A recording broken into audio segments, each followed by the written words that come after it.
Bagus Pak, Jakarta. Oke, puji Bapak Yahweh. Good. Ya, jadi dengan lawatan yang Bapak Yahweh lakukan kemarin, ini mulai terbuka semua bahwa Bapak Yahweh itu meneguhkan, ya, bahwa kedatangannya memang sudah tidak lama lagi. Banyak Amin. sekali yang merasa dan mempunyai eh, peneguhan di dalam hati, sehingga kita semua tidak boleh meremehkan, ya, tidak boleh ignore, ya, tidak boleh meremehkan. Kita harus memperhatikan sehingga kita juga semua boleh berjaga-jaga dalam hal ini. Waktunya semakin dekat, Amen. ya, dan biasa sekali. Ya, puji Pak. Amin. Saya akan sapa dulu teman-teman yang ada sudah masuk. Shalom untuk Bro Adi, ya. Shalom juga untuk Pak Budiman, Pak Hid, Sister Endang. Shalom. Shalom untuk Sister Yemima. Shalom Sister Vivi. Shalom Sister Trivena dan juga siapa itu namanya anaknya sebelahnya namanya? Sadok, Imam Sadok dia. Zadok. Wah, luar biasa, luar biasa. Zadok. Ya. Ya. Dok. Kita ada keimaman juga di sini. Puji Bapak Yahweh. Shalom untuk Brother Daniel. Shalom untuk ya Sister Rina, Sister Vivi, Shalom. Pony. Shalom juga untuk Sister Shalom, Pak Roy. Brother Boaz, seluruh keluarga. Shalom. Shalom untuk Sister Eva Mohede, Shalom Sister Rice, Shalom Sister Rutnara, Shalom untuk Sister Henny. Shalom. Boleh tahu siapa yang di sebelahnya? Ibu Sinta, Pak. Shalom, Pak. Shalom. Sama Jum. Haleluya.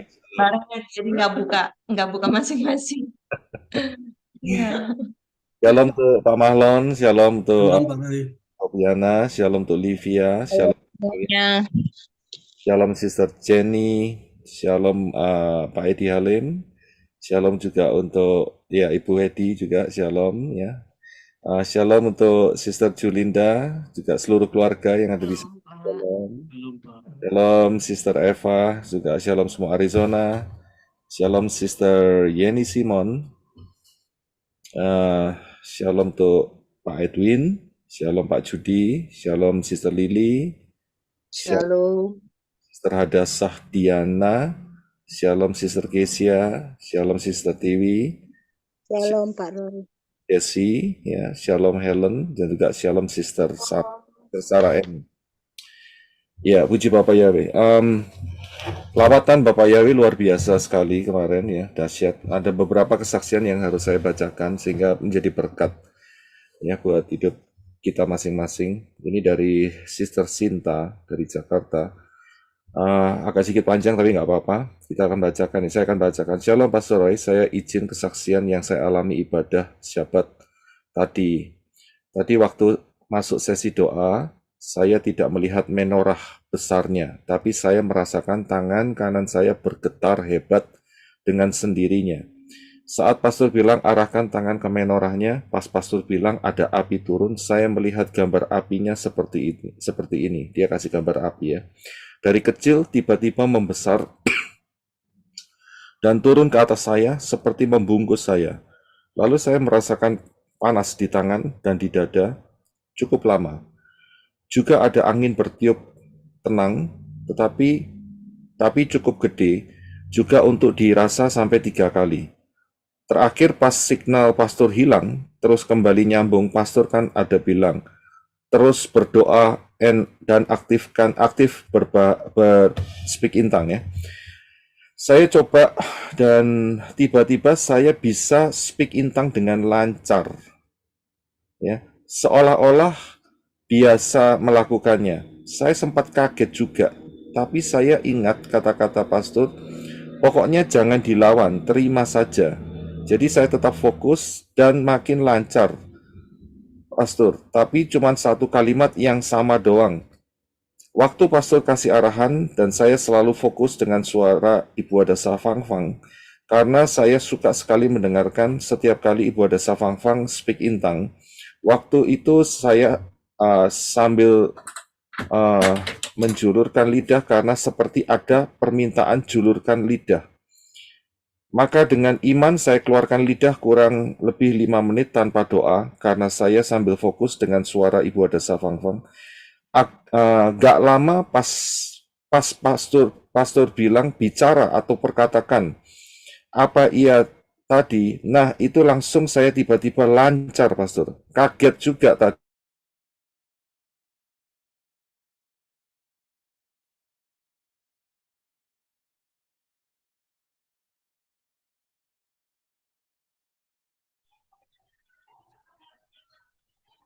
Haleluya. Kaget juga sih tadi. Berkati Bapak Yahweh Bashem Adon Yeshua Hamashiach.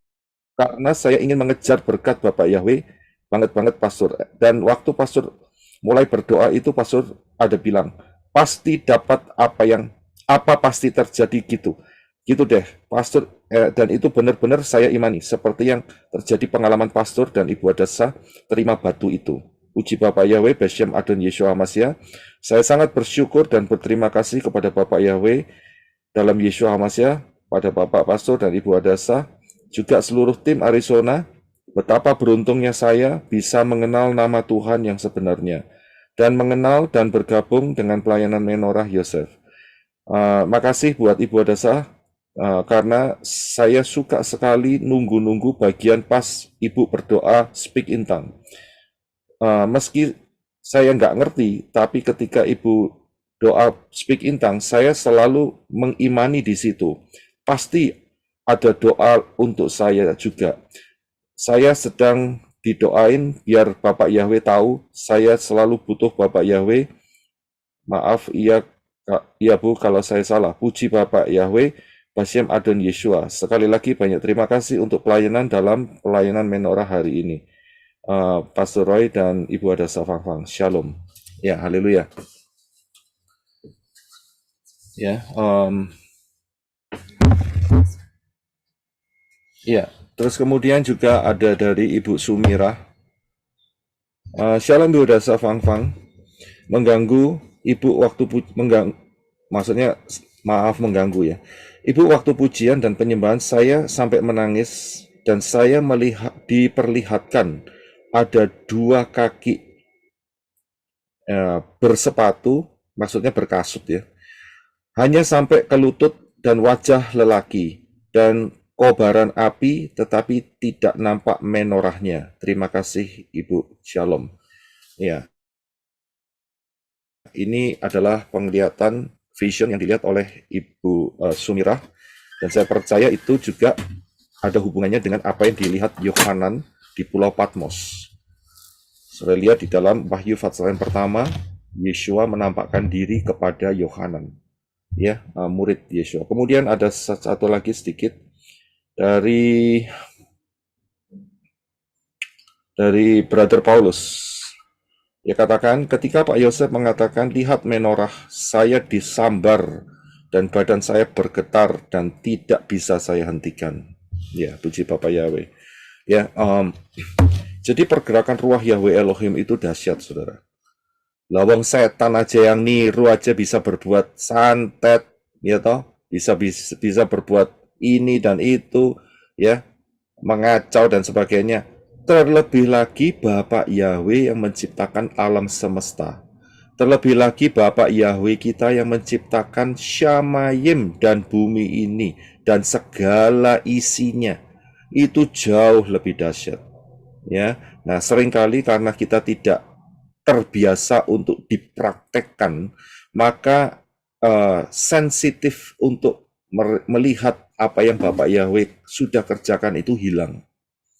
Ya, dan inilah merupakan cara setan, semua dirasionalkan, ya kan, sehingga hal-hal yang sebetulnya sebuah pengalaman itu hilang, itu rugi besar di situ. Ternyata terbukti puji Bapak Yahweh dengan activation, impartation, dan juga virtual reality yang kemarin kita lakukan. Saya bersyukur sekali Pak Saraki bisa mendengar suara Bapak Yahweh, ya kan, kemudian teman-teman juga bisa melihat ada menorah kecil, menorah besar, kemudian Sister Kesia juga, ini banyak lagi yang kesaksian ya, Sister Vivi juga, ada banyak yang kemarin sudah bisa lihat semua. Brother Daniel juga walaupun minggu lalu dapat mimpi atau vision, ya itu betul-betul sangat menguatkan kita semua, ya, bahwa ruah Yahweh Elohim itu tidak terbatas dan bergerak dengan luar biasa. Ya, jangan dibatasi, tapi kita harus ingat bahwa pergerakan ruah Yahweh Elohim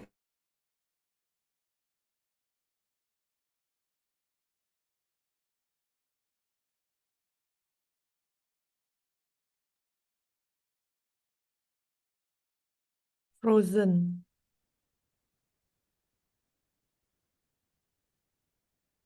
tidak pernah keluar dari daftar Elohim. Itu pasti kan mengenai Pak, tolong diulang, putus ya, Pak baru. gimana sekarang? Ya sampai mana yang terakhir ya? Wah, Yahweh Elohim. Ya keputus Pak. Ya terakhir kalimatnya sampai di mana? Wah, Yahweh Elohim. Ya, jadi pergerakan ruah Yahweh Elohim itu ada fondasinya. Fondasinya adalah daftar Elohim ya. Itu harus kita perhatikan dan tidak pernah menyimpang dari daftar Elohim. Ya, kita terus ada di dalam kepenuhan ruah Yahweh Elohim dan dipimpin oleh ruah Yahweh Elohim. Ya, Yeshua daftar Elohim mengatakan, seberapa banyak kamu yang dipimpin oleh ruah Yahweh Elohim, maka kamu disebut sebagai anak-anak Elohim. Betul kan? Ya harus bukan cuma penuh, tetapi juga harus dipimpin. Ya, dengan dipimpin maka saudara dan saya akan menjadi anak-anak Elohim. Ya, karena dipimpin itu berarti mau nurut, mau taat. Ya. Oke, haleluya, puji Bapa ya. Baik, saya akan lanjutkan mengenai session yang kedua.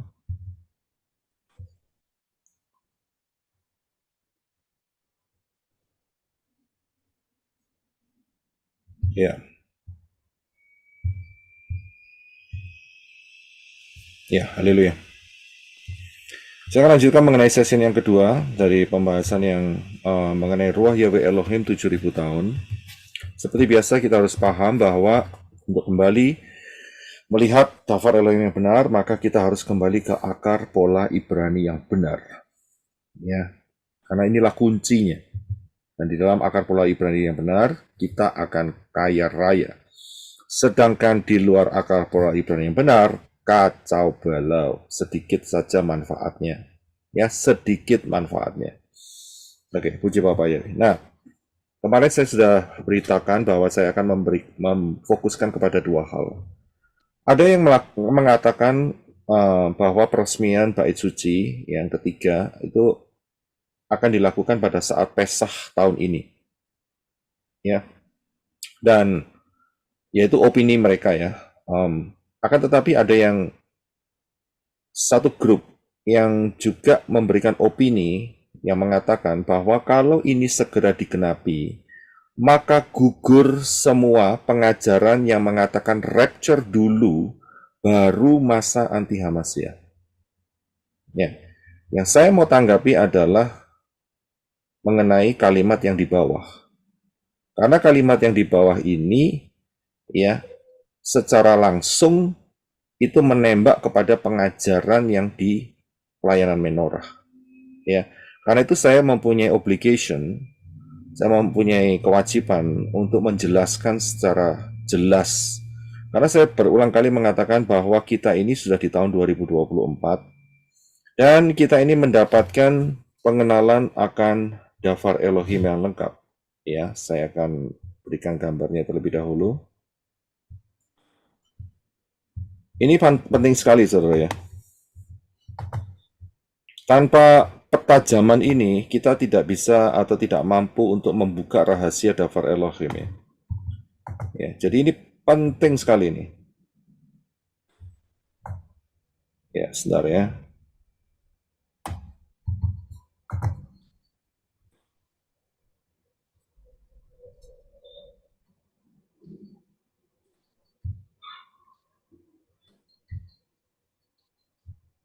Ya, ini penting sekali, saudara. Tanpa saudara memahami yang satu ini dengan baik dan benar, yaitu the grand plan dari daftar Elohim, saudara akan kacau. Percaya saja lah, ya, karena sudah saya buktikan, saudara. Ya, saya ini mengolah ya seperti istilahnya itu kayak kalau di restoran tuh koki gitu ya. Sudah jadi, saudara tinggal menikmati saja.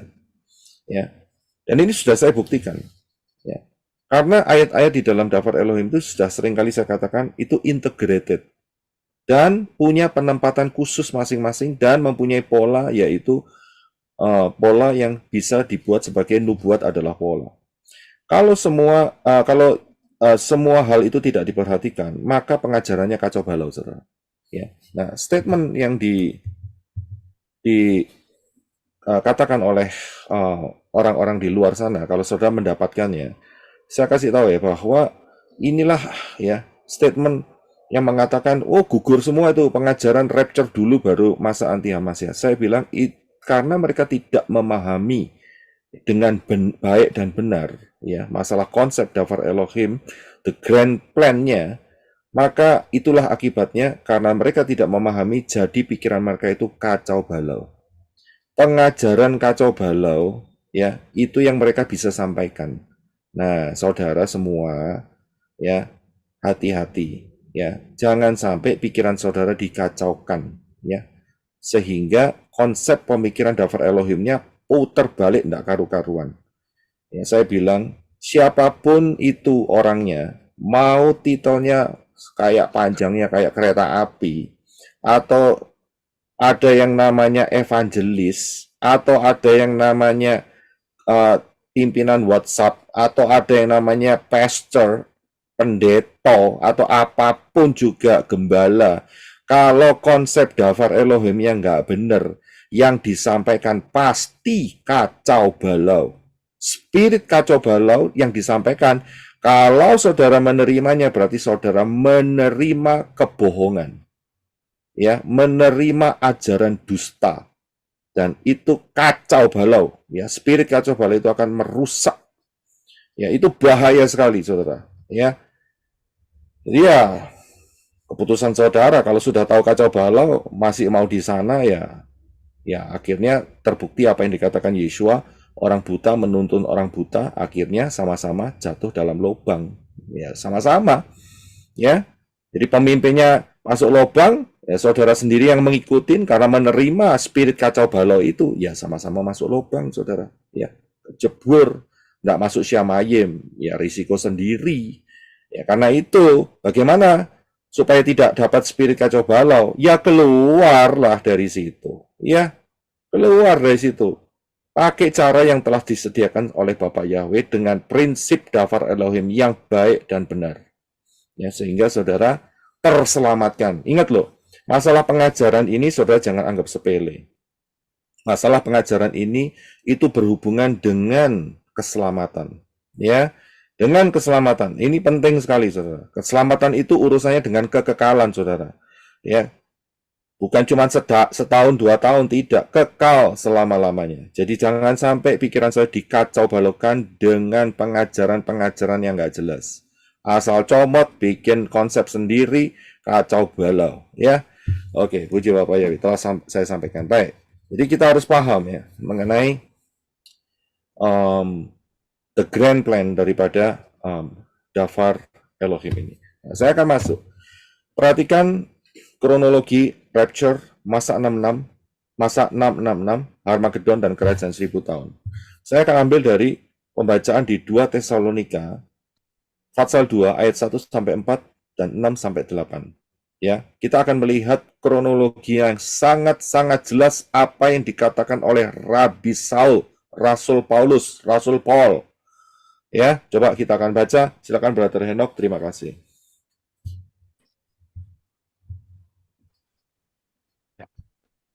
Dua Tesalonika pasal 2 ayat 1. Dan kami meminta kamu, saudara-saudara, sehubungan dengan kedatangan Tuhan kita Yesus HaMasiah dan berkumpulnya kita pada Dia. 2. Supaya kamu tidak cepat digoncangkan oleh pikiran, tidak pula ditakutkan, baik oleh roh, ataupun oleh perkataan, ataupun oleh surat, yang seakan-akan melalui kami, bahwa seolah-olah hari HaMasiah telah tiba. 3. Biarlah tidak seorang pun menyesatkan kamu dengan cara apapun, kecuali bahwa pertama-tama kemurtadan itu datang dan manusia pendosa, yaitu anak kebinasaan itu disingkapkan. 4. Yakni dia yang menentang dan meninggikan dirinya atas segala sesuatu yang disebut ilah atau sesuatu yang disembah, sehingga dia duduk sebagai ilah di tempat kudus Elohim sambil memamerkan dirinya bahwa dia adalah Elohim. 6. Dan sekarang kamu telah mengetahui apa yang menahan supaya dia dapat disingkapkan pada saatnya sendiri. 7. Sebab rahasia kedurhakaan sudah mulai bekerja. Hanya sekarang ada yang sedang menahannya hingga dia dapat muncul dari tengah-tengahnya. 8. Dan kemudian dia yang durhaka itu akan disingkapkan, yaitu ia yang akan Elohim binasakan dengan roh dari mulutnya dan akan menyelenyapkannya melalui penampakan kedatangannya. Ya, terima kasih, Brother Reno. Ya, saya kasih ide dulu sama saudara, mengapa kok ayat ini dimunculkan oleh Rabbi Paul. Ya, karena saudara lihat ya, ayat pertama dan ayat kedua. Dan kami meminta kamu, kami ini adalah Rasul Paul, ya. Saudara-saudara, ini dia bicara kepada orang-orang di Tesalonika, sehubungan dengan kedatangan Tuhan kita, Yeshua HaMashiach, ya, dan berkumpulnya kita pada dia. Ini maksudnya rapture, saudara, berkumpulnya dia pada kita. Supaya kamu tidak cepat digoncangkan oleh pikiran, tidak pula ditakutkan baik oleh roh, ya, karena ada nubuatan-nubuatan, ataupun perkataan-perkataan, ya, prophecy, nubuat, dan oleh surat-surat yang seakan-akan melalui kami, ya, sepertinya dari pengajaran Paul, yang seolah-olah bahwa hari Hamashiach telah tiba. Saya harus kasih tahu, ingat saat Yeshua naik ke Shamayim, murid-murid itu sempat tanya, kapan engkau akan mendirikan kerajaan Israel? Masih ingat ya? Nah, rumor itu tidak berhenti sampai di situ. Rumor itu terus berkembang. Sehingga mereka punya konsep bahwa dalam zaman mereka, yaitu zaman di mana setelah kematian Yeshua dan kenaikannya, tidak lama setelah itu Yeshua akan datang kembali dalam zaman mereka. Inilah konsepnya. Ya, jadi mereka berpikir bahwa rapture itu sudah tidak lama lagi. Itu zamannya mereka, zamannya saat itu, yaitu pada saat setelah pencurahan Ruach Yahweh Elohim. Padahal zaman itu adalah zaman di mana mereka harus menyebarkan kabar baik gospel untuk ke seluruh dunia. Ya. Bukan ngurusi hari kedatangan Tuhan. Nah, karena itu sama Rabbi Paul itu dibenerin, saudara. Ya, ini maksudnya daripada ayat yang pertama dan ayat kedua. Ya, sehingga mereka tahu konsepnya, ya, dan ayat selanjutnya nanti kita akan lihat, yaitu bahwa zaman mereka itu bukan timing daripada kedatangan Yeshua HaMashiach. Nah, kedatangan Yeshua HaMashiach yang dimaksud di sini itu adalah second coming, ya. Nah, kita akan lihat. Jadi kalau kita lihat di ayat yang pertama dan kedua, dan kami minta kamu, saudara-saudara, sehubungan dengan kedatangan Tuhan kita, Yeshua HaMashiach, dan berkumpulnya kita padanya, ini kapan? Pertanyaan itu kapan? Supaya kamu tidak cepat digoncangkan oleh pikiran, tidak pula ditakutkan oleh roh ataupun oleh perkataan ataupun oleh suara yang seakan-akan melalui kami, bahkan seolah-olah hari Hamashiach. Kapan itu hari Hamashiach? Ya, telah tiba. Kapan hari Hamashiach? Hari Hamashiach itu kita harus tahu. Ya, hari Hamashiach dan berkumpulnya kita kepada Dia, ayat yang pertama itu beda. Ya, kalimat berkumpulnya kita pada Dia itu rapture. Kedatangan Tuhan kita Yeshua HaMashiach atau hari Hamashiach itu adalah second coming. Nah, ini dia. Saya bisa lihat di sini. Ya, ada yang namanya second coming, yaitu perang Armageddon. Ya, jadi saudara paham dalam hal ini.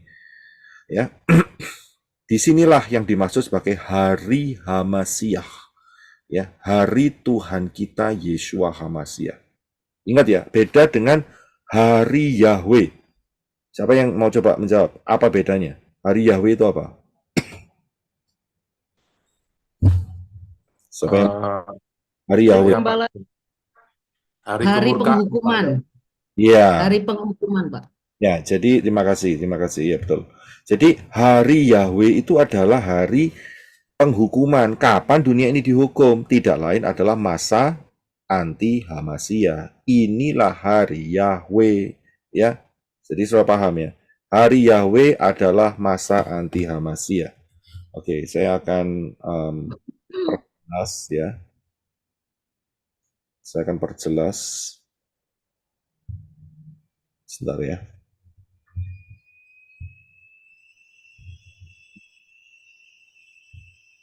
Saya akan perjelas supaya saudara paham ya. Ini kan kita Bible study nih.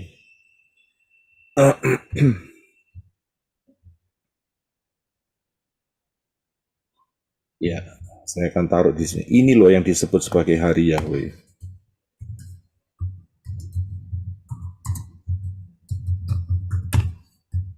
Ya, ini dia. Inilah yang disebut hari Yahweh, yaitu hari kemurkaan. Itu namanya hari Yahweh.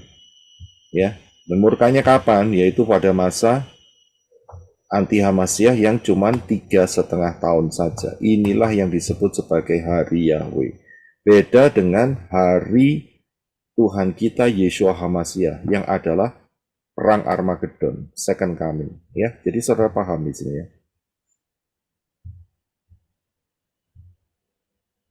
Ya. Beda ya. Ya, perang Armageddon itu adalah hari Yeshua Hamasiyah atau hari Hamasiyah.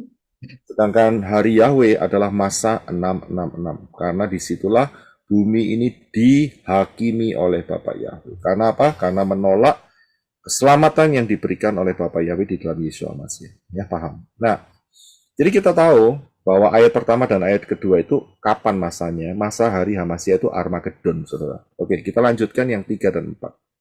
Ya. Dikatakan, biarlah tidak seorang pun menyesatkan kamu dengan cara apapun, kecuali bahwa pertama-tama kemurtatan itu datang dan manusia pendosa, yaitu anak kebinasaan, disingkapkan. Siapakah itu?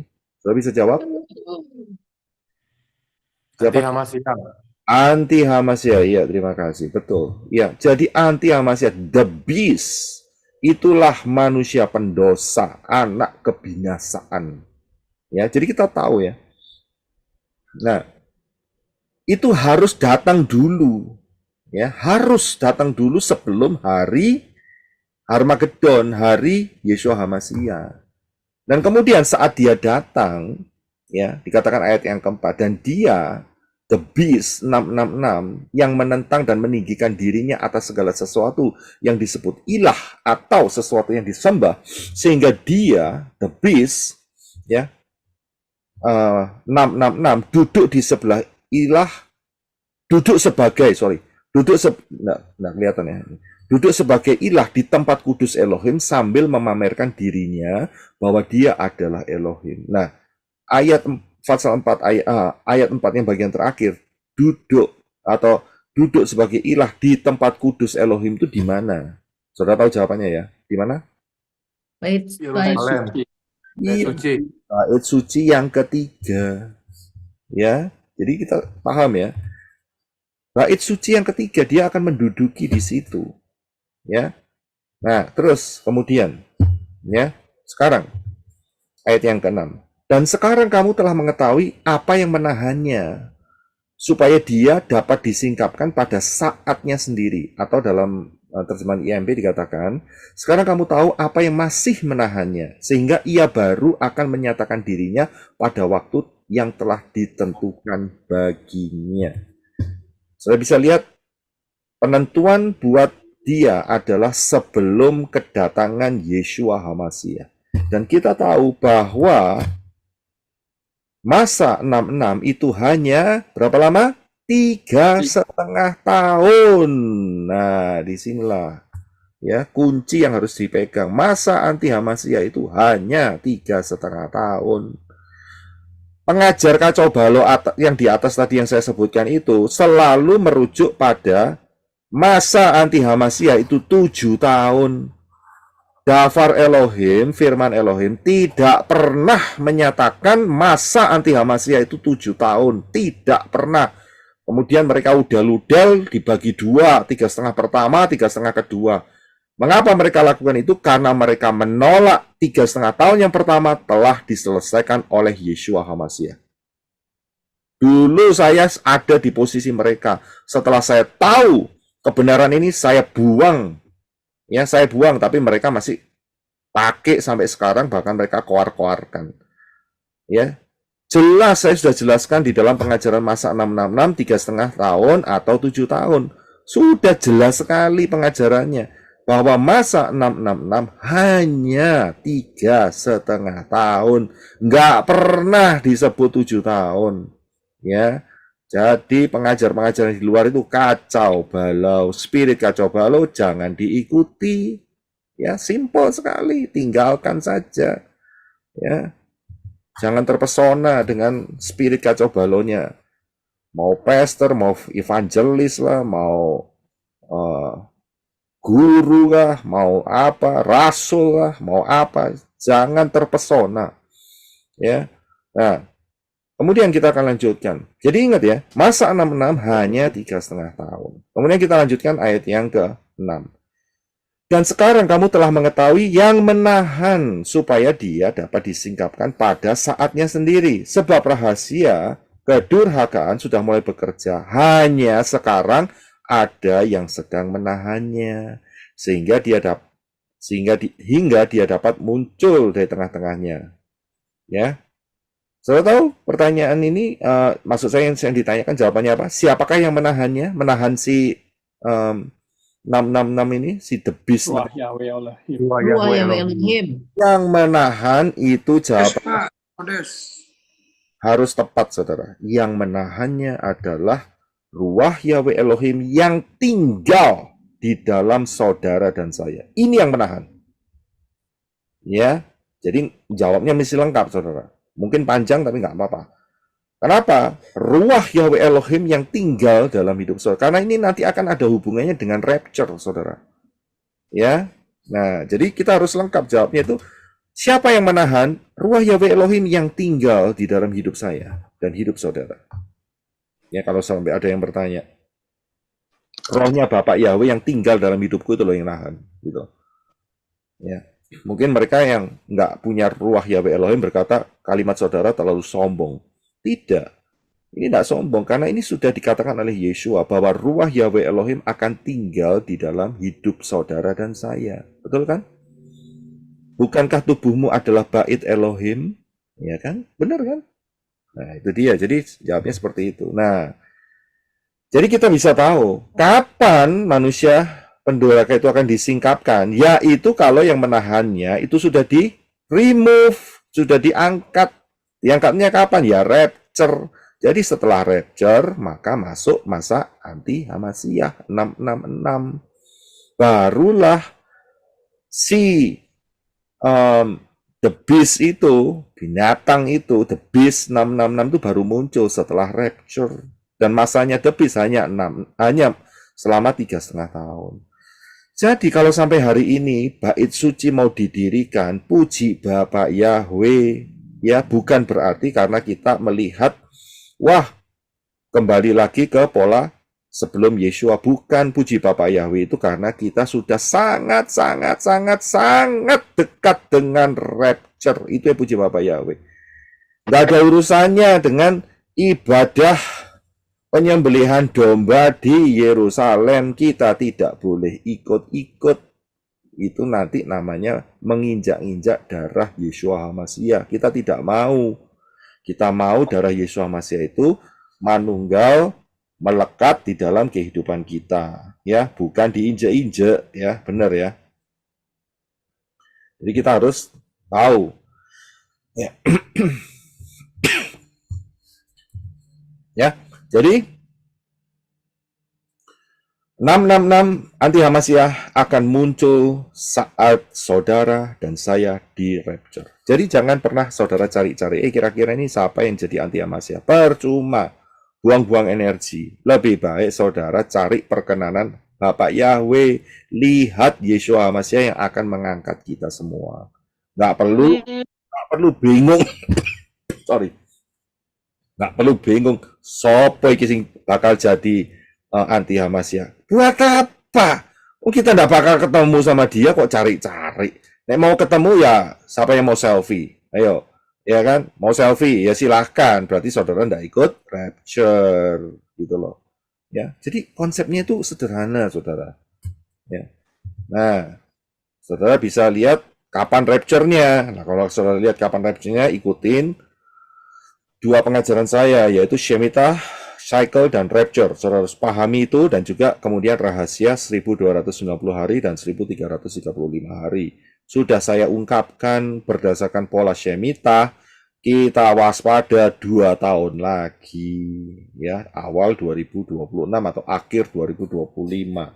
Berjaga-jagalah, ya.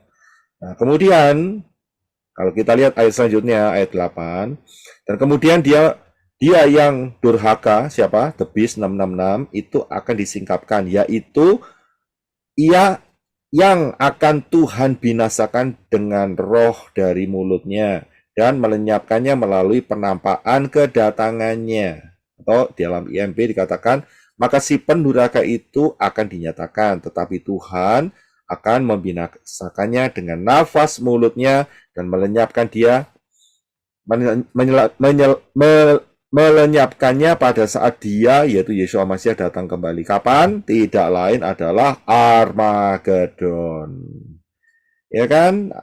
Simple sekali, saudara. Ya. Jadi saat Armageddon, anti Hamasiah itu akan dibinasakan, langsung masuk di kaplingan entah nomor berapa di lautan api untuk selama-lamanya, ya, beserta dengan nabi palsunya.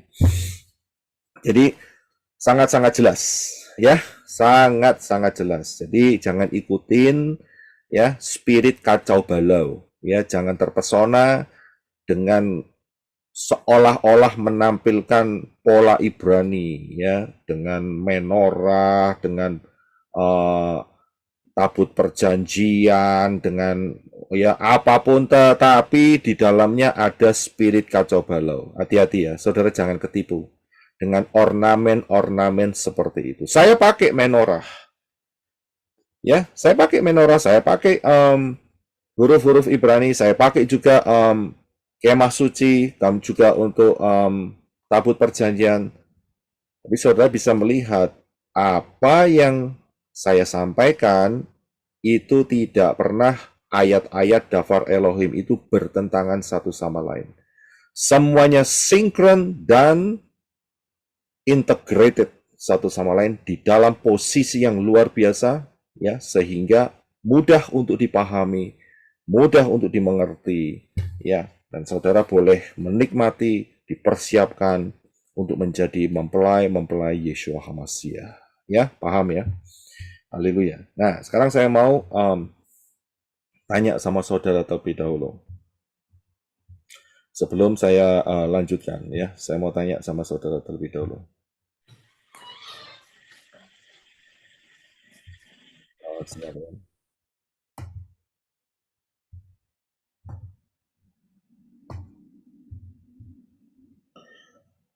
Ya. Oke, sebentar ya.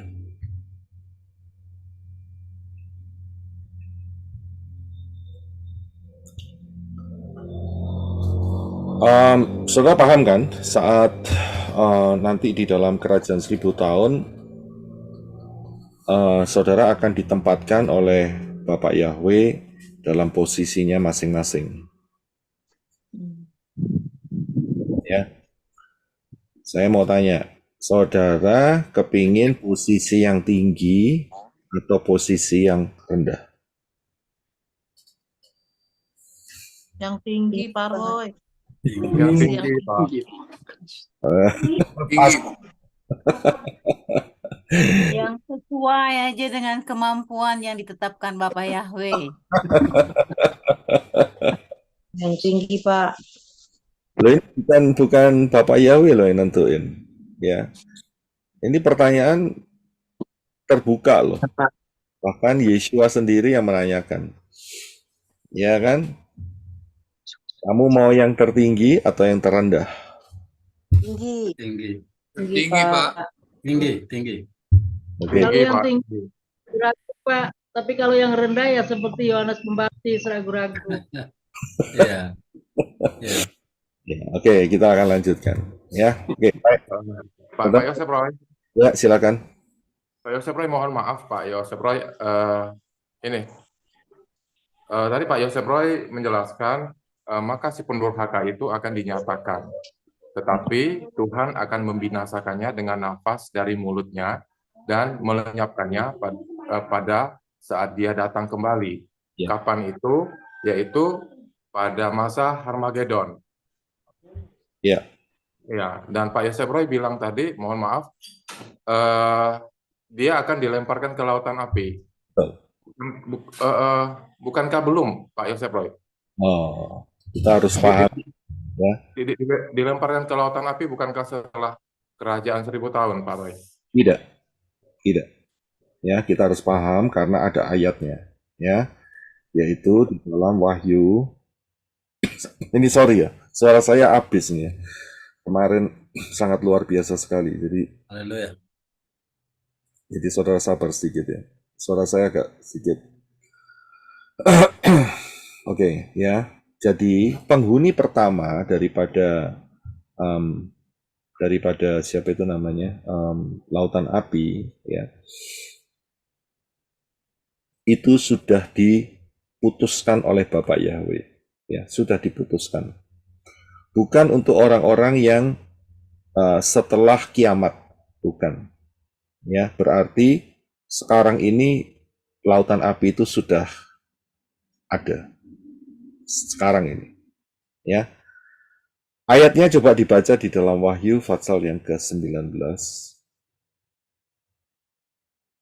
Wahyu 19 ayat yang ke-20. Silakan Brother Adi aja baca, silakan. Karena Brother Adi yang tanya.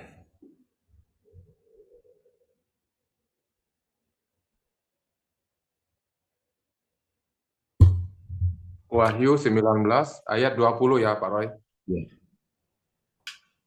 Haleluya. Dan tertangkaplah binatang buas itu, dan bersamanya nabi palsu yang membuat tanda-tanda di hadapannya, yang dengannya dia telah menyesatkan mereka yang menerima tanda binatang buas itu, dan mereka yang menyembah ikonnya selagi hidup. Keduanya dilemparkan ke dalam lautan api yang dinyalakan oleh belerang. Amin. Ya, bisa lihat. Jadi mereka adalah penghuni pertama sebelum setan dimasukkan di lautan api. Siapa? Oke. The beast, binatang dan nabi palsu. Oke. Selamatlah buat mereka. Selamatlah buat mereka. Ya, congratulations. Itu yang bikin masalah di dalam dunia ini. Karena mereka adalah kaki tangan daripada Satan.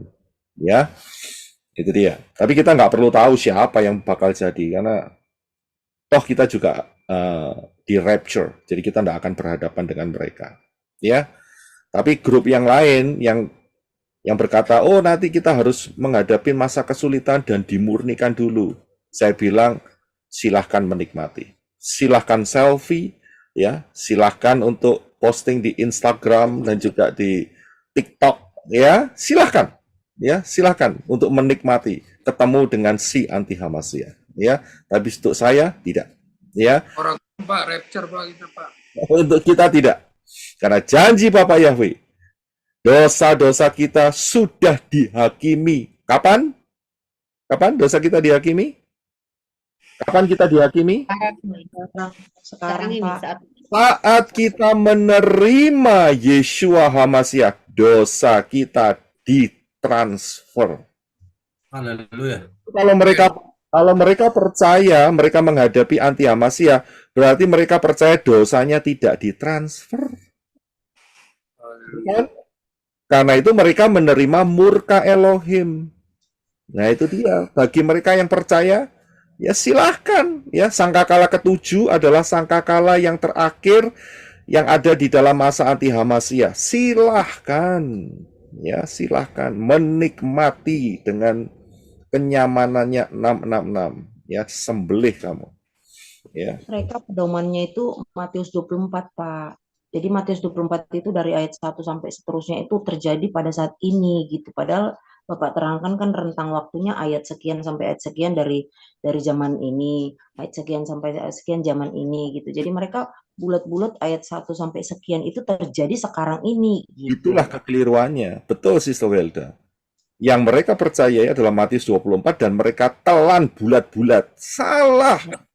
Matius 24 itu saya sudah jelaskan aja pengajarannya. Saudara bisa cari di pelayanan Menora mengenai Matius 24. Saya sudah jelaskan mengenai itu. Bahwa Matius 24 itu Yesua itu paham mengenai pola, yaitu prophecy is a pattern. Mereka buang itu. Begitu mereka buang, tidak ada pilihan lain. Mereka harus menerima racunnya. Nah, ya sudah. Percayalah dengan kebohongan itu. Karena menolak pola. Dalam ayat 20. Ya, Pak Yosef boleh tanya, Pak Yosef? ya silakan. Dalam ayat 20, ini kan yang dilemparkan itu nabi palsu dan binatang buas itu. Tapi mereka yang menyembah ikonnya juga kan dilemparkan ke dalam api. Siapa itu yang penyembah ikon? Apakah yang terima fee atau apa gitu, Pak? Ya, jadi begini, yang menerima dan dengan demikian ia menyesatkan. Ya, yang menerima ini akan dibunuh dulu. Mereka akan masuk di alam maut, nanti baru diadili di pengadilan tahta putih. Ya, jadi yang masuk di dalam lautan api ini hanya berdua, menurut ayat ini, yaitu anti Hamasyah dan nabi palsu. Nah, siapakah yang menerima ikon? Ya, sebentar lagi, saudara. Sebentar lagi. Ya, siapa itu? Itu dia yang tidak bisa menjual dan membeli. Itu aja prinsipnya di seluruh dunia. Ya, jadi kalau mereka mau tetap bisa menjual, membeli, bisa beli minuman, es krim, es dawet, es campur, ya kan? Nah, karena mereka menerima tanda itu, ya mereka akan dikumpulkan ya di yang namanya alam maut. Ya, itulah. Ya, puji Bapak ya. Maaf Pak, berarti bukan yang terima fee itu ya Pak ya. Soalnya ada juga kan mereka mempercayai bahwa yang terima fee itu ya mending bunuh diri aja karena udah nggak ada lagi tempat di ini gitu loh, nggak ada lagi pertobatan begitu. Seandainya saudara sudah menerima apa itu namanya si suntikan itu, sementara ini saudara sucikan hidup saudara dengan darah Yesua. Itu bukan harga mati karena apa? Karena masih ada kesempatan karena belum rapture. Setelah rapture tidak ada kesempatan. Kesempatannya cuma satu, yaitu meterai kelima. Itu kesempatan terakhir, mencuci dengan darahnya sendiri. Ya, jadi siapa yang sudah terlanjur menerima, jangan diteruskan begitu loh ya, jangan diteruskan.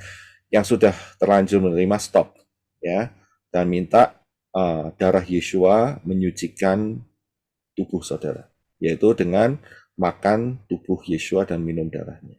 Ya, jadi bukan kalau grup mereka itu mengatakan bahwa itu sudah harga mati, lebih baik bunuh diri aja. Itu kan kacau balau saudara. Ya, itu spirit kacau balau yang dilemparkan sama mereka itu, mengerikan sekali.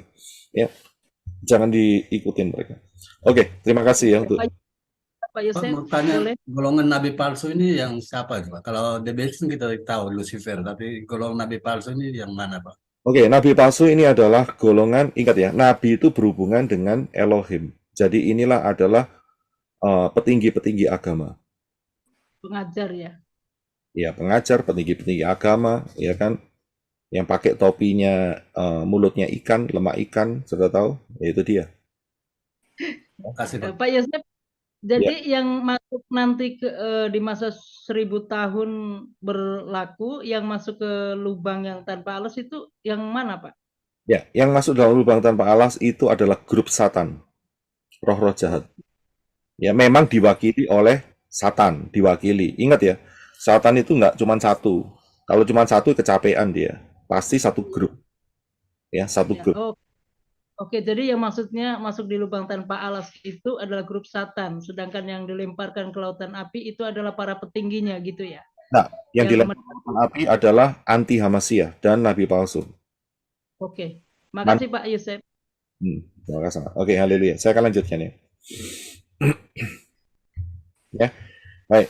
Saya akan lanjutkan. Nah, jadi anti-Hamasyah itu akan dibinasakan saat kedatangan Yeshua Hamasyah, second coming. Ya, dan setelah itu apa yang terjadi? Kerajaan 1000 tahun, ya kan? Jadi inilah urutan yang benar, ya. Ini urutan yang benar. Ya, karena urutan ini sudah saya uji dengan semua ayat-ayat dan integrated satu sama lain, tidak bertentangan. Ya, dapat dipercayai, ya, dengan utuh, baik dan benar. Itu yang saya berikan. Saya tidak mau kasih racun sama saudara. Saya tidak mau kasih roh kebingungan dalam hidup saudara. Saya tidak membuat konsep sendiri. Semuanya ayat-ayat ini menjelaskan kepada saya dan saudara semua dengan jelas, sangat-sangat jelas. Ya. Amin. Nah, Iya. Jadi disebutkan mereka percaya Matius 24 ditelan mentah-mentah. Ya, salahnya sendiri, siapa suruh telan mentah-mentah. Nggak mau lihat pola yang benar. Nah, itu dia. Ya, karena itu bertentangan. Ujungnya bertentangan, saudara. Bingung sendiri. Karena mereka di grup mereka itu roh kekacauan semua. Saudara, ya. Penuh kekacauan. Ya, kalau nggak mau hidup kacau, ya keluarlah. Ya. Oke, puji Bapak Yahweh.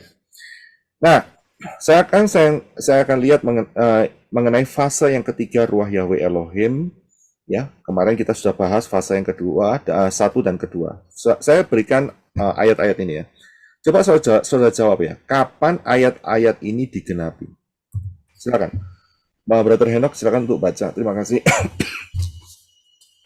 Sebab bumi akan dipenuhi dengan pengetahuan tentang kemuliaan Yahweh seperti air yang menutupi lautan. Ya.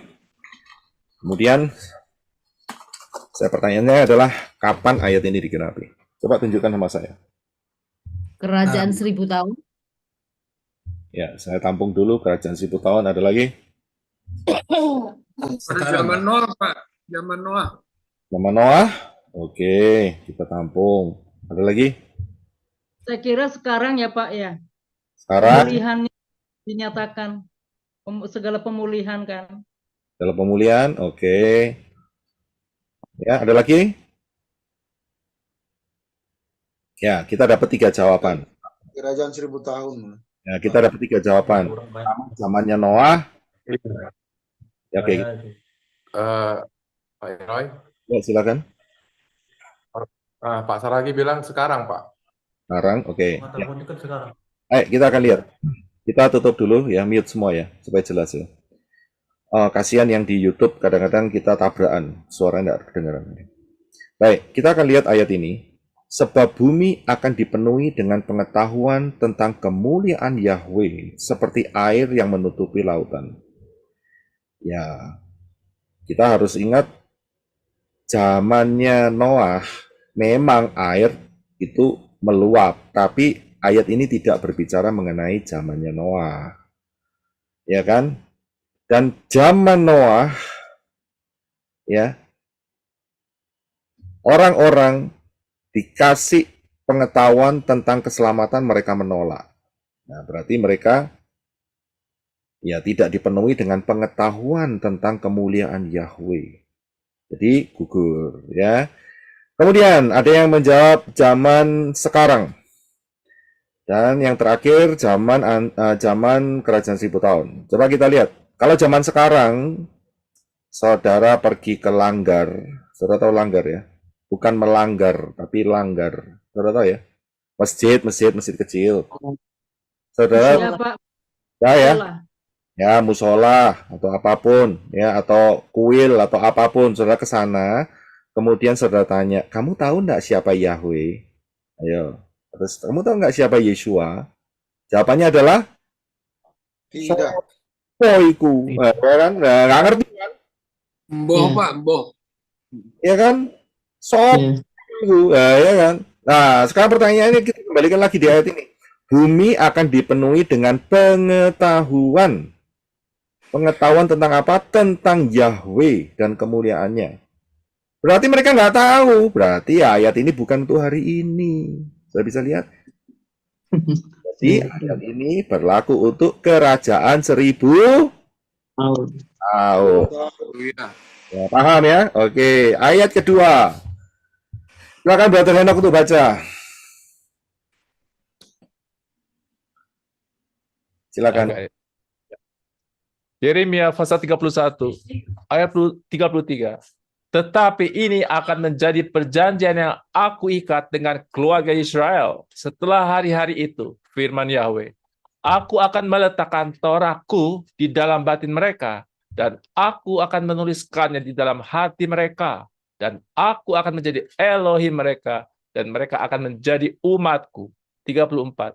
Dan masing-masing mereka tidak akan lagi mengajar sesamanya, dan seorang terhadap saudaranya dengan mengatakan, kenallah akan Yahweh, karena mereka semua akan mengenal aku, dari yang terkecil bahkan sampai terbesar di antara mereka, firman Yahweh.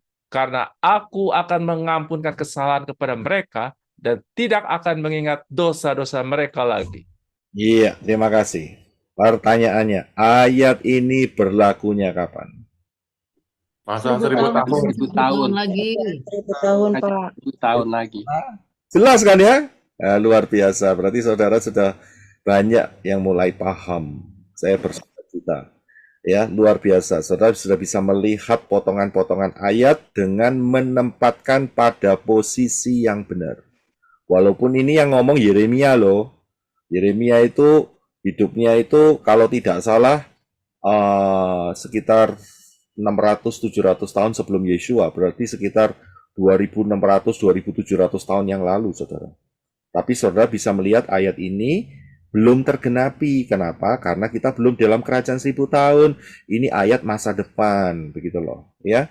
Dari mana kita bisa tahu ayat ini untuk kerajaan 1000 tahun? Dikatakan ayat 34, masing-masing mereka tidak akan lagi mengajar sesamanya. Jadi saat itu yang namanya evangelis, pastor, gembala itu sudah tidak punya,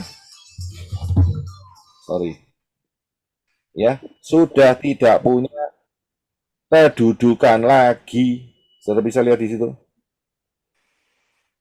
Ya. Buat apa ya? Nah, buat apa ngajar? Gitu loh. Iya, Betul nggak? Iya betul, Pak. Buat apa ngajar? Nggak ada Bible study. Dikatakan kan, dan masing-masing mereka tidak akan lagi mengajar sesamanya dan seorang terhadap saudaranya dan mengatakan, hei, kenallah Yahweh, karena mereka semua akan mengenal aku. Dari yang terkecil bahkan sampai yang terbesar dari antara mereka. Sudah bisa lihat dari kanak-kanak kapan itu? Saya bisa lihat. Pengetahuannya udah sama semua, Pak. Tidak lain adalah kerajaan 1000 tahun. Kenapa kok ini bisa terjadi? Ayat yang tadi di atas dan ayat Yeremia dan ayat Habakuk ini kenapa kok bisa terjadi? Karena dalam kerajaan 1000 tahun semua manusia melihat Yeshua. Betul? Loh, saudara kan nanya, loh ini kok ada nama Yahweh di sini? Nah, ya kan? Kok mengenal Yahweh? Ya ingat loh, ini Yeremia masihan. Nama Yahweh kan nanti tunggu dulu 600-700 tahun kemudian baru Yeshua turun kan? Maksudnya Yahweh turun dalam bentuk manusia yaitu Yeshua HaMashiach gitu loh. Ya kan? Karena itu pakai nama Yahweh di sini. Jadi Yahweh sama dengan Yeshua gitu loh. Ya kan? Nah, dari lihat ini ya spirit kacau balau gitu loh. Ya, jadi Yahweh sama dengan Yeshua. Yeshua mengatakan, aku dan Bapa adalah satu. Sehat, Pak. Selesai cerita. Iya kan? Ini kenallah Yahweh, ya kan? Dari yang kecil sampai besar. Sampai hari ini belum pernah ada kejadian seperti ayat ini. Karena ayat ini dipersiapkan untuk masa kerajaan 1000 tahun. Oke. Jadi paham ya? Nah, sekarang kita lihat. Masa kerja Tuhan Yahweh Elohim dalam fase ketiga. Fase pertama, fase kedua, sudah lihat yang kemarin ya. Saya nggak bahas lagi. Ya, ini fase yang ketiga. Nah, lihat saudara ya. Saya gabungkan ya. Mekanisme ya.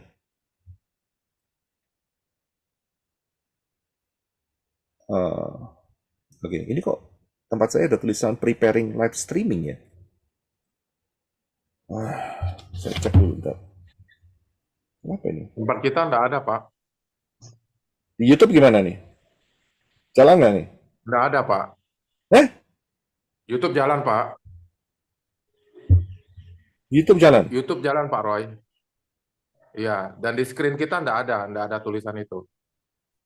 Oke. Saya mau make sure soalnya di screen saya ada tulisan preparing live stream, dia bilang gitu. Ada.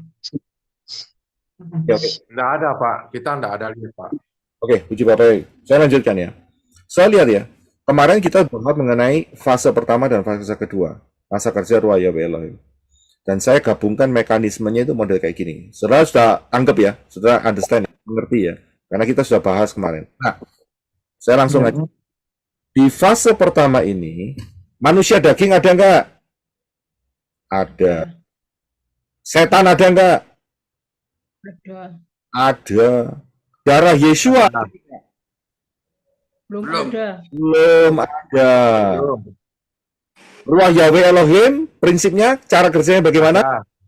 Hinggap dan pergi. Hinggap dan pergi. Jadi sunat yang diutamakan adalah Daging.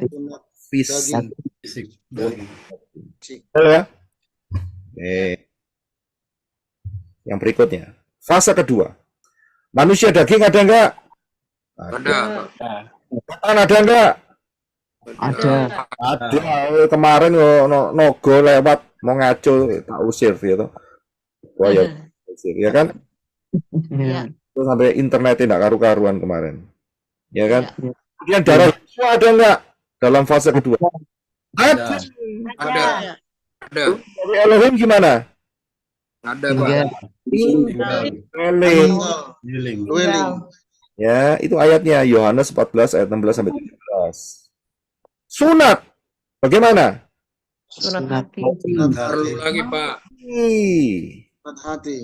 Betul ya? Ya. Ngotot. Sunat harus sunat daging dalam fase kedua. Ada yang ngotot. Kita lihat aja nanti. Kita lihat dulu mekanisme yang ketiga, yaitu fase yang ketiga. Manusia daging ada nggak? Ya ada pasti. Ada. Setan ada tidak? Di rantai, belenggu. Tidak ada.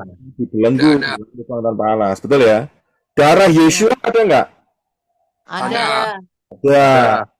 Sekarang Ruah Yahweh Elohim bagaimana? Nah ini pembahasan hari ini. Kemudian Pak, udah kembali ke Pak ke Samayim. Nah, sunatnya bagaimana? Ya, kita lihat. Nah, oke. Kita harus lihat kondisi kerajaan 1000 tahun. Kita mute dulu semua ya. Kita lihat kondisi kerajaan 1000 tahun. Saudara kan sudah sepakat tadi. Habakuk 2:14 dan Yeremia 3:1 ayat 3:4. Bahwa dua ayat ini merupakan kriteria daripada kerajaan 1000 tahun. Saya nggak usah ulangin bacanya ya. Saudara baca sendiri di screen ya. Ya, inilah kondisinya. Ya, di mana bumi dipenuhi dengan pengenalan akan Yahweh. Kemudian nggak perlu ngajar sesama. Jadi nggak ada guru sekolah minggu atau itu kalau Yunani ya, itu nggak dipakai saudara. Ya, atau guru sabat itu nggak ada saudara. Terus pengajaran model kayak gini ya nggak ada saudara. Ya, terus kemudian pengajar-pengajar, rasul, gembala, ya kan, apa itu namanya, penginjil, guru, ya nggak ada semua. Karena apa? Karena mereka semua mengenal Yahweh dari yang terkecil sampai yang terbesar. Jadi ini kondisinya. So bisa lihat.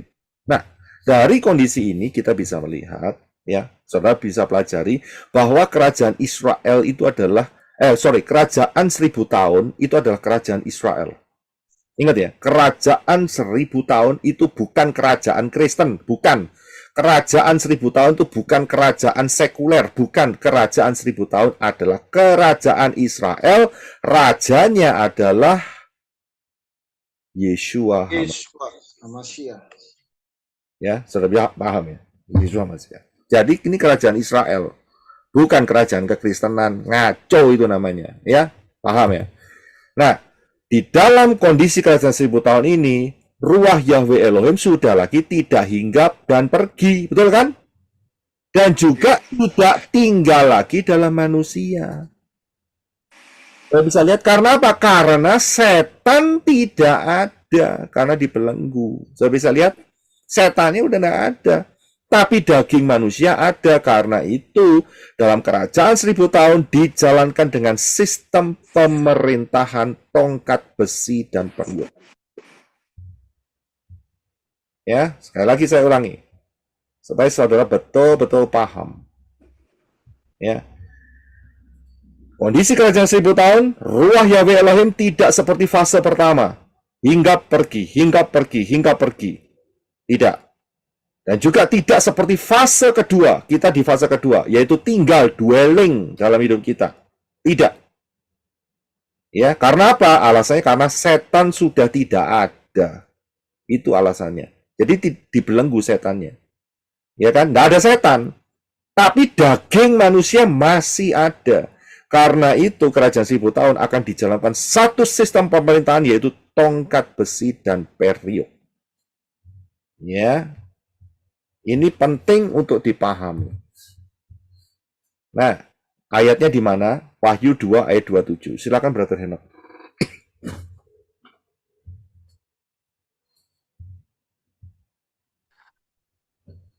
Dan ia akan memerintah mereka dengan tongkat besi.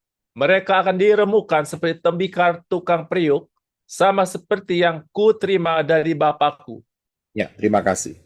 Ia di sini yang pertama itu adalah kehilat, orang-orang yang di rapture. Jadi saudara dan saya akan diberi tugas. Tugasnya adalah memerintah manusia fisik alamiah yang ada di kerajaan 1000 tahun dengan sistem tongkat besi dan periuk. Sistem ini ditulis ayat ini, sama seperti yang kuterima dari Bapakku. Jadi Yeshua pun sebagai pimpinan tertinggi di dalam kerajaan 1000 tahun juga menjalankan sistem yang sama, yaitu tongkat besi dan periuk. Sudah paham ya? Tongkat besi lawan periuk, periuknya modiar. Ngerti maksudnya? Mana bisa periuk dilawan dengan tongkat besi? Itu maksudnya. Jadi, periuk ini adalah cerita tentang tubuh jasmania. Tongkat besi bercerita mengenai kekuasaan Elohim. Jadi, kalau periuknya mokong, tidak mau taat, ya, mokong dan dokong, ya, saudara tahu ya? Saya nggak tahu, sorry, yang masih belajar nih, ya, apa ini? Tolong ditranslate nih, Pak Herwin, tolong translate Pak Herwin, translator kita nih. Mokong dan dokong bahasa Indonesia. Taat ya Pak, tidak taat, mokong itu tidak taat. Ya. Nurut. Ya, mokong dan dokong, ya, jadi melawan, ya, tidak taat dan melawan, maka akan dikepruk. Tahu dikepruk? Tahu. Ya, hanya Ibu Rina yang ngomong tahu. Ya, Hancur. itu dihancurkan, ya, dihancurkan dengan tongkat besi. Saya bisa lihat. Perhatikan ayat di Yesaya 65 ayat 20. Silakan Brother Henok. Di sana tidak akan ada bayi yang hanya berusia beberapa hari atau orang tua yang tidak mencapai lanjut usianya. Sebab orang yang mati pada umur 100 tahun masih akan dianggap muda, dan siapa yang tidak mencapai umur 100 tahun akan dianggap kena kutuk. Nah, ayat ini berarti untuk ayat di mana? Kerajaan 1000 tahun. Kerajaan 1000 tahun. Wah, sudah mulai pintar-pintar, puji Bapak Yahweh, luar biasa. Ya, saudara dapat poin semua nih. Oke, mute sebentar ya. Dari mana kita bisa tahu ayat ini untuk kerajaan 1000 tahun? Ya jelas dong. Umur 100 tahun masih muda. Kalau tidak mencapai umur 100 tahun, kena kutuk. Rata-rata manusia sekarang nggak mencapai 100 tahun. Ya, 80, 85, 90, 95, 99 game semua gitu loh. Sedikit yang bisa lewat. Ya.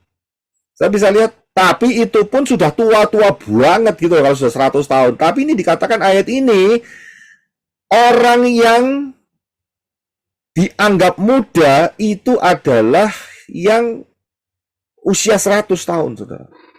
Ya. Orang yang mati pada umur 100 masih dianggap muda. Wow, luar biasa nggak nih? Kerajaan 1000 tahun. Ya, umurnya berapa? 120. Oh, si enom ini. Gitu, ya kan? Masih muda sekali, masih imut-imut begitu ya. Masih muda sekali, saudara.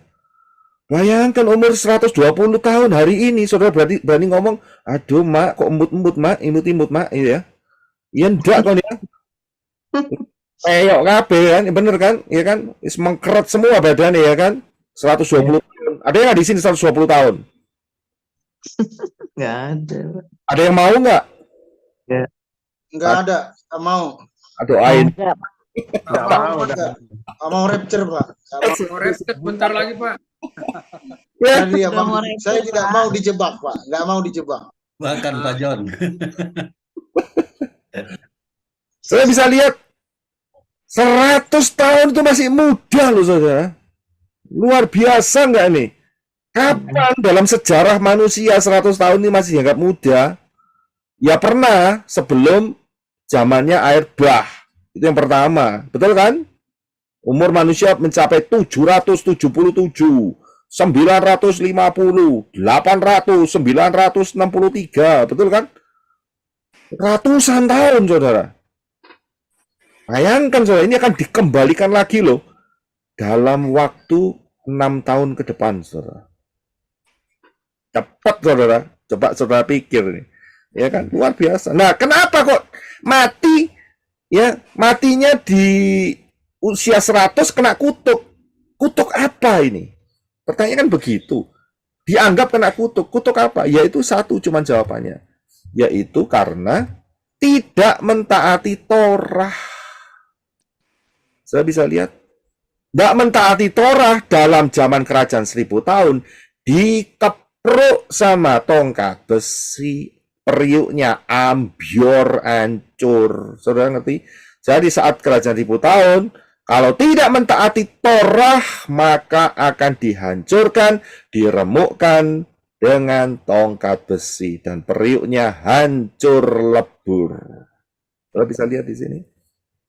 Karena itulah, disinilah ruah Yahweh Elohim tidak tinggal dalam diri manusia. Saya harus kasih tahu ya.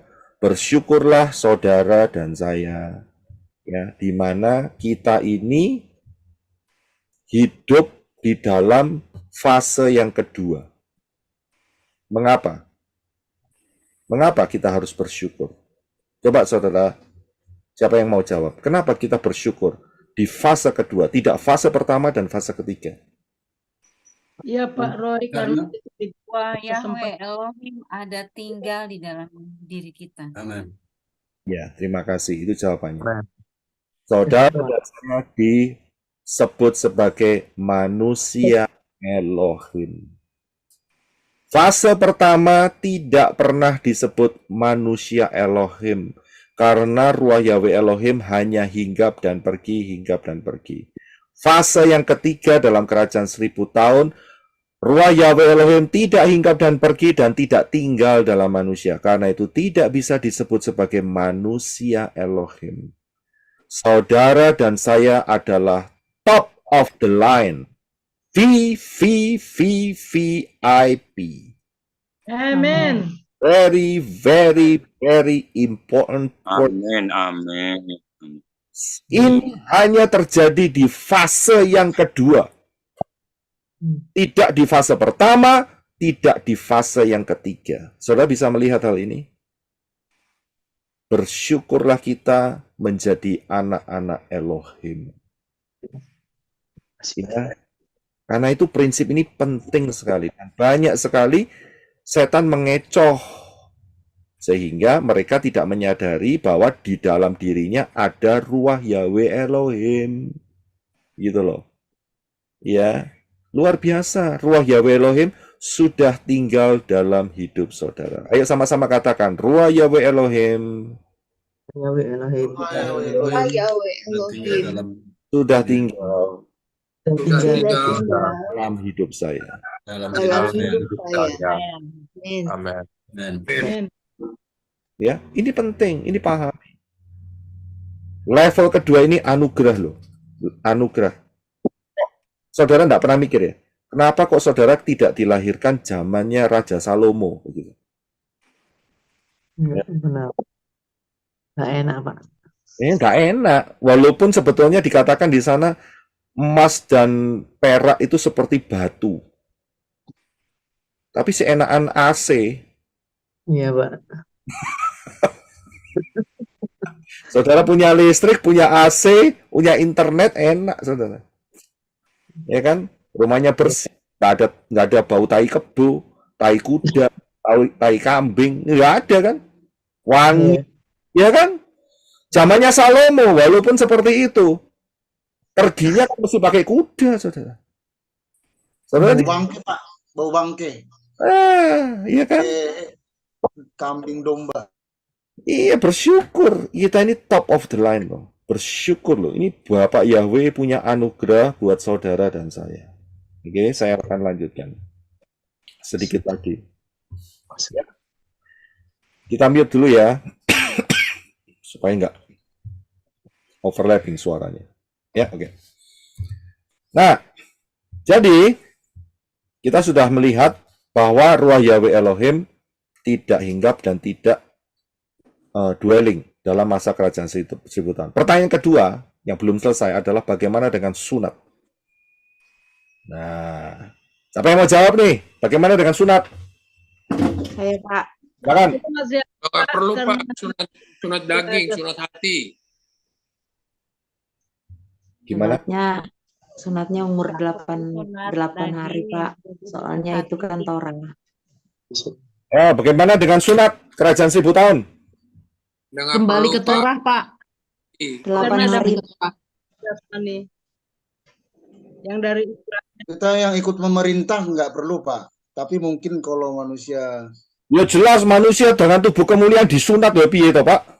iya maksudnya orang yang tubuh jasmani mungkin ya. Ya tubuh kemuliaan ya nggak bisa disunat loh. Siapa yang mau nyunat nggak ada dokter kok.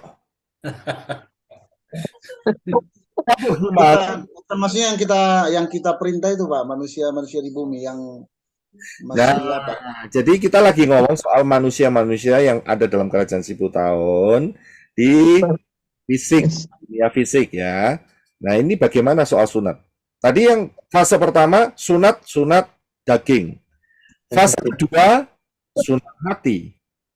Fase ketiga kerajaan 1000 tahun sunatnya bagaimana? Daging. Daging. Sunat Daging, daging, Pak. 8 hari setelah lahir, Pak. Kayaknya masih Pak Roy, sunat daging. maksudnya ini, Pak, yang untuk manusia yang masih belum ini ya, masih pakai tubuh jasmani. hati. Nah, oke. Ingat ya, itu kembali ke Torah. Jadi harus sunat daging. Ya, itu maksudnya, Pak. Tetapi di situ juga ada darah Yesua. Jadi harus sunat Hati. Jadi dua sunat daging. Dua-duanya berapa ya? Dua-duanya. Jadi dua. Nah, ayatnya di mana? Tak tunjukin ayatnya. Ayatnya tak tunjuk. Ayatnya di mana?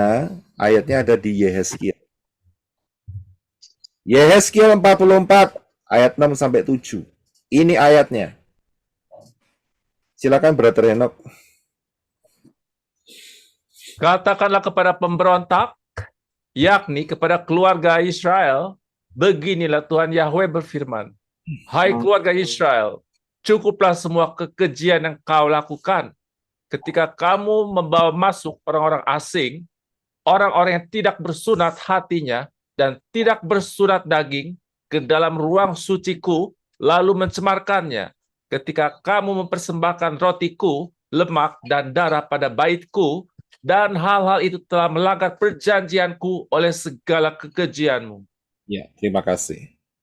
Kalau saudara tidak cermat akan ayat ini, saudara akan terkecoh dan menganggap fase kedua, hari ini saudara harus disunat daging. Saya bilang itu tidak tepat. Karena fase kedua yang diajarkan oleh Dafar Elohim hanya sunat daging. Hanya sunat hati. Boleh nggak sunat daging? Monggo, silahkan kalau mau. Tapi kalau tidak, apakah salah? Tidak salah. Karena fase kita sekarang adalah fase kedua. Fase pertama harus sunat.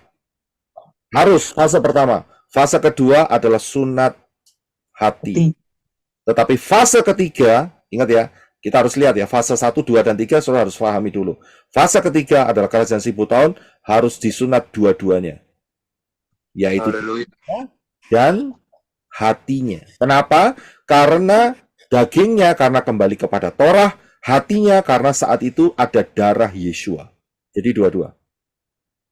Saudara pahami ya ini ya? Sekarang mungkin saudara pasti akan tanya, mengapa kok bisa saya menyatakan ini ayat untuk kerajaan 1000 tahun? Saya kasih penjelasannya. Perhatikan apa yang saya berikan di bawah ini. Di dalam kitab Yehezkiel ayat 44, saya kategorikan sebagai nubuat untuk kerajaan 1000 tahun. Perhatikan kronologi pasal-pasal di Yehezkiel mulai dari 37 sampai 48. Saya nggak akan bisa bacakan semuanya, ini panjang banget saudara. Saudara terima saja, pasal 37 itu bercerita mengenai kelahiran Israel yang berupa tulang belulang yang disatukan dan menjadi hidup sampai hari ini. Itu pasal 37 Yehezkiel. Pasal 38 dan 39 adalah perang Gog, yaitu konflik Timur Tengah hari-hari ini, saudara. Pasal 40 sampai 48 itu diperlihatkan ada bait suci Elohim dan tata cara ibadah. Perhatikan, kok aneh ya? Bukankah tata cara ibadah ini sudah dilakukan di dalam Torah, di dalam Keluaran dan Imamat, tetapi ditulis kembali oleh Yehezkiel. Ini adalah tata ibadah dan bait suci untuk masa kerajaan 1000 tahun. Tapi Yehezkiel 44 termasuk di dalam antara 40 dan 48, inilah tata cara di dalam peribadatan kerajaan 1000 tahun. Yehezkiel 48:35 dikatakan, dan nama kota itu sejak hari itu adalah Yahweh Shemah. Yahweh ada di sana. Saya bisa lihat ada di mana? Di Yerusalem. Kerajaan 1000 tahun. Paham ya di sini ya? Amin, amin. Saudara paham ya? Haleluya. Pertanyaan ini sempat ditanyakan saat kita membahas sunat. Masih ingat ya beberapa minggu yang lalu ya. Dan yang tanya adalah channel Iman Akar Ibrani. Ya. Kalau sampai pemilik akun Iman Akar Ibrani kelewatan, coba tolong dikasih tahu, saya sudah membahasnya, menjawab pertanyaan daripada beliau. Boleh tanya, Pak? Ya, silakan.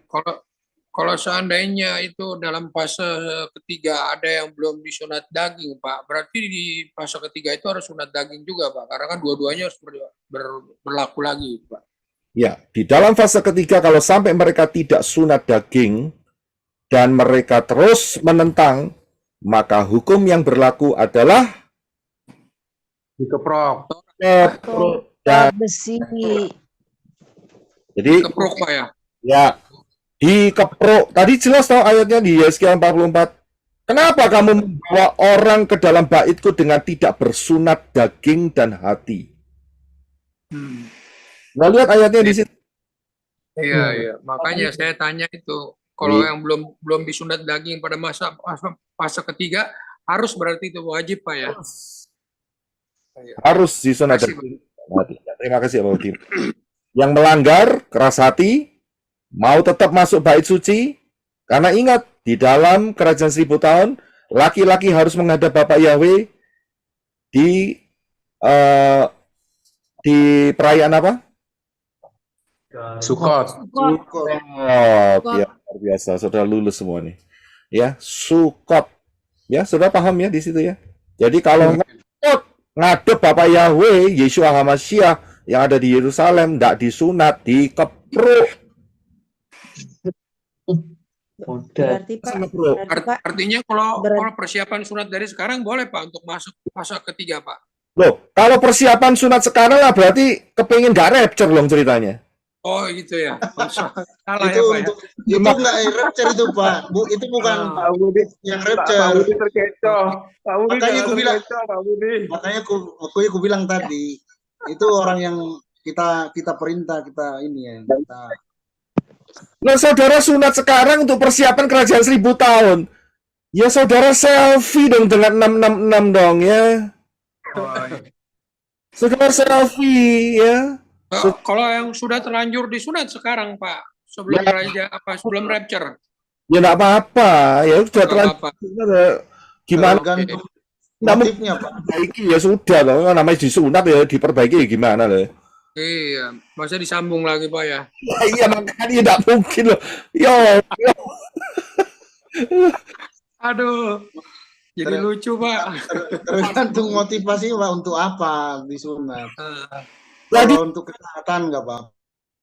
Jadi Lanjut Pak. Lebih baik Pak bertanya Pak daripada sesat di jalan Pak nanti Pak. nggak apa-apa Pak. Bagus.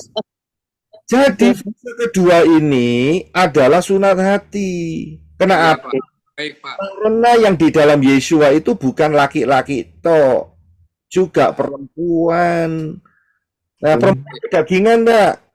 Loh iya, podo ae gitu. Laki-laki ya kedagingan, perempuan ya kedagingan. Karena itu dua-duanya harus sunat hati. Jadi sunat fisik ya tidak dianjurkan kamu sunat ya silakan, enggak ya enggak apa-apa, begitu loh. Ya. Dan satu ketentuan. Tapi nanti kerajaan 1000 tahun wajib. Nah, itu dia, wajib kerajaan 1000 tahun ya. Oke, paham ya? Pak, makasih Pak. Oke, haleluya, terima kasih. Pak Roy, berarti nanti kalau di kerajaan 1000 tahun yang tidak sunat itu disitulah digenapi tidak sampai 100 tahun ya Pak ya. Disitulah digenapi kena kutuk lah dia gitu ya Pak. Betul. Jadi kalau mereka ngotot tidak mau disunat berdasarkan Torah, jawabannya cuma satu, dikepruk. Bodar Pak. Odiar. Pertanyaannya siapa yang ngepruk? Kita. Saya Pak, saya. Kita yang memerintah. Saudara sebagai tangan kanan Yahweh ya, kuasa untuk ngepruk saat itu. Nanti saya kepruk Pak. Saya kepruk nanti. Kemudiannya Pak. Saudara tidak boleh ngepruk hari ini. Fase kedua saudara tidak boleh ngepruk. Saudara ngepruk nggak rapture. Haleluya. Itu kan berbicara 1000 tahun lah. Kerjaan 1000 tahun kan. Saya kasih warning. Jangan ada yang salah tanggap. Oh kalau gitu, Pak Roy mengizinkan kepruk-keprukan begitu. Ya tidak dong ya. Gitu loh. Ya, baik Pak, siap. Pak, masuk dalam kerajaan 1000 tahun kondisi fisik sesuai dengan umur atau semua disamaratakan menjadi muda kembali? Oh ya sesuai dengan fisik dong Pak. Baik, makasih. Ya kan cuman Disamain itu Pak nanti. Kalau disamain baru. Oke, saya akan lanjutkan. Sorry. Mute semua. Saya lanjutkan sedikit lagi. Ya. Jadi, sudah paham nih. Nah, pertanyaannya begini. Ini pikirkan baik-baik. Jika bumi penuh dengan kemuliaan Yahweh, kemudian masing-masing tidak mengajar sesamanya, pertanyaannya ada di bawah. Ya. Saya ulangi. Jika bumi dipenuhi dengan pengetahuan tentang Yahweh dan sesama tidak mengajar lagi, kenalah Yahweh. Pertanyaannya di kota itu, bagaimana dengan pengenalan Davar Elohim bagi para mempelai Yeshua HaMashiach yang menerima janji akan memerintah bersama Yeshua HaMashiach dalam kerajaan 1000 tahun? Jawabannya apa? Ya, silakan Arizona angkat tangan. Kita harus mengenal Dafar Elohim dari hari ini. Sekarang. Oke, kita tampung. Terima kasih, Brother Enoch. Ada lagi yang mau mencoba untuk jawab? Bagaimana dengan pengenalan Dafar bagi para mempelai Yeshua Mashiach? Silakan, ada yang mau coba jawab lagi? Saya Pak. Iya, benar, Pak. Lebih sungguh-sungguh lagi ikut bersama Yeshua HaMashiach, Pak. Lebih sungguh-sungguh lagi, oke, kita tampung. Ada lagi? Saya setuju Pak, harus mengenal firman Tuhan secara penuh saat ini, dari sekarang. Ya, lebih mengenal. Terus ada lagi? Saya Pak. Firman yang menjadi daging, Pak. Ya, firman jadi daging, oke. Dafar Elohimnya adalah Yeshua HaMashiach sendiri di sana. Ya, ngerti. Dafar Elohim memang Yeshua HaMashiach, tapi bagaimana dengan para mempelai Yeshua HaMashiach? Belajar lagi. Saya Pak, saya Pak. Dafar Elohim. Kita Ya, mungkin kehidupan Yesus. Elohim kita lagi. silakan. Saya masih beri kesempatan. Kembali. Saya Pak. Ya, makanya itu Pak, sekarang ini adalah kesempatan yang terbaik untuk kita mempersiapkan diri dan belajar. Karena yang masuk ke dalam kerajaan 1000 tahun itu kan kualitas mempelai, Pak. Ya. Oke. Saya Pak, boleh jawab Pak. Silakan. Yang 144.000 itu Pak, mereka kan sudah mengenal Torah, jadi itu cikal bakalnya gitulah Pak. Oh, enggak ada hubungannya itu. Enggak ya. Nanti saya jelaskan sendiri itu di tema yang next itu. Ya, yang pertanyaannya kan kita kan bukan 144.000. Kita ini mempelai Mashiach. Kita ini pakai tubuh kemuliaan dan di tangan kita ada tongkat untuk ngeprok. Ya kan pertanyaannya bagaimana Dafar Elohimnya, begitu loh. Oh, untuk kita ya Pak ya. Karena saat itu kan mereka sudah mengenal. Iya. Sudah mengenal Yahweh. Ya, oke, saya lanjut. Oh iya, silakan. Yang tadi ngomong izin ya. Seperti yang Pak Adi sampaikan tadi itu. Saya Pak. Ya. Tolong yang lain mute dulu ya. Sister. Saya Pak. Silakan. Saya sepakat dengan yang disampaikan oleh Pak Adi Pak. Di mana bahwa saatnya sekarang ini kita yang mengetahui tentang Dafar Elohim. Jadi kalau misalnya kita tidak dipenuhi dengan Dafar Elohim, maka kita tidak akan layak untuk disebut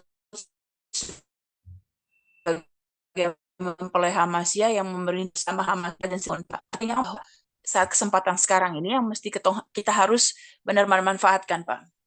Iya, oke, terima kasih. Jadi jawaban saudara benar semua, ya kan? Kita akan lihat, yaitu tadi kan saya tanya, saudara nanti di Shamayim atau nanti kerajaan 1000 tahun mau tempat rendah atau tinggi? Kan tadi saya tanya di awal tadi, ya kan? Nah, ini dia. Coba baca di dalam Matius 5 ayat 19. Saya berikan dua terjemahan, ILT3 dan LAI. Silakan Brother Enoch. Matius 5 ayat 19. Oleh karena itu, siapapun yang mengabaikan satu dari perintah-perintah yang terkecil ini dan mengajar orang-orang secara demikian, dia akan disebut yang terkecil di dalam kerajaan Shamayim. Namun, siapa yang dapat melakukan dan mengajarkannya, dia akan disebut besar di dalam kerajaan Shamayim. Karena itu, siapa yang meniadakan salah satu perintah hukum Torah, sekalipun yang paling kecil, dan mengajarkannya demikian kepada orang lain, ia akan menduduki tempat yang paling rendah di dalam kerajaan Shamayim. Tetapi siapa yang melakukan dan mengajarkan segala perintah-perintah hukum Torah, ia akan menduduki tempat yang tinggi di dalam kerajaan Shamayim. Haleluya, terima kasih. Saudara mau tempat rendah atau tempat tinggi? Keputusan masing-masing. Ya. Nah, saudara lihat di Matius 11 ayat 11, silakan Brother Enoch bisa dibaca.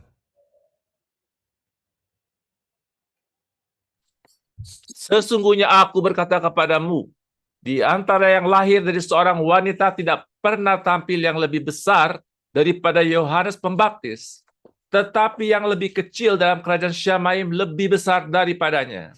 Saudara bisa, terima kasih. Saudara bisa lihat mengapa Yesus mengatakan posisi Yohanes Pembaptis terkecil di Shamayim. Jawabannya adalah 1, karena di dalam Matius 11 ayat 2 dan 3, Yohanes, dan setelah Yohanes di dalam penjara mendengar pekerjaan-pekerjaan Hamasyah, seraya mengutus 2 muridnya, dia bertanya padanya, engkaukah yang akan datang itu, atau haruskah kami menantikan yang lain? Jadi Yohanes Pembaptis meragukan Yesua. Ragu kepada Yesua, posisinya melorot. Tahu melorot ya? Saudara tahu bahwa dengan keraguan itu sama dengan roh tidak percaya. Sehingga posisi Yohanes Pembaptis diambil sebagai contoh di Syamayim, dia yang terkecil, saudara. Bayangin, saudara. Dikatakan bahwa yang kecil di kerajaan Syamayim itu lebih besar daripada Yohanes Pembaptis. Udah kecil loh, itu masih gede, lebih besar posisinya dari Yohanes Pembaptis. Karena apa? Yohanes Pembaptis sudah melihat pernyataan Bapa Yahweh kalau ruah Yahweh Elohim yang serupa dengan burung merpati hinggap di orang itu, dialah itu, yaitu Yeshua HaMashiach saat dibaptis. Dia tahu Yeshua HaMashiach, dia membaptis Yeshua HaMashiach.